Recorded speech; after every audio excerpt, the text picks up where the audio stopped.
മുട്ടയിട്ട് അടയിരിക്കുന്ന പക്ഷിയെ രക്ഷിക്കാൻ ദുബൈയിൽ വൻകിട പദ്ധതിയുടെ നിർമ്മാണ പ്രവർത്തനം നിർത്തിവെച്ചത് സ്വാഗതം ചെയ്ത് ലോകം.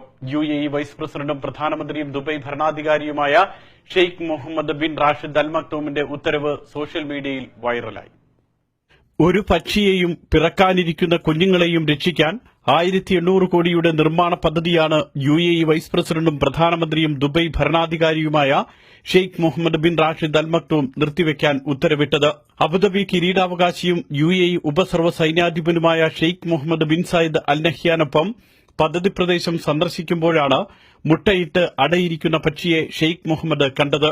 പക്ഷിയുടെ ദൃശ്യങ്ങൾ Sheikh Muhammad bin Zayed Al Nahyan മൊബൈലിൽ പകർത്തുകയും ചെയ്തു. ഷെയ്ഖ് മുഹമ്മദും പക്ഷിയെയും മുട്ടകളും സന്ദർശിച്ചു. തുടർന്നാണ് സ്ഥലത്തെ നിർമ്മാണ പ്രവർത്തനങ്ങൾ താൽക്കാലികമായി നിർത്തിവെക്കാൻ അദ്ദേഹം നിർദ്ദേശം നൽകിയത്.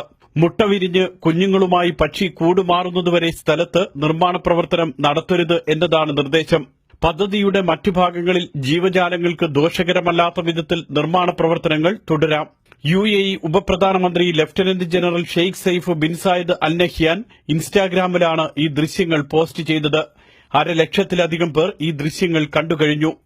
10,000-കണക്കിന് ആളുകൾ UAE ഭരണകർത്താക്കളുടെ നന്മയെ പുകഴ്ത്തുകയും പോസ്റ്റ് ഷെയർ ചെയ്യുകയും ചെയ്തിട്ടുണ്ട്. NTV Abu Dhabi.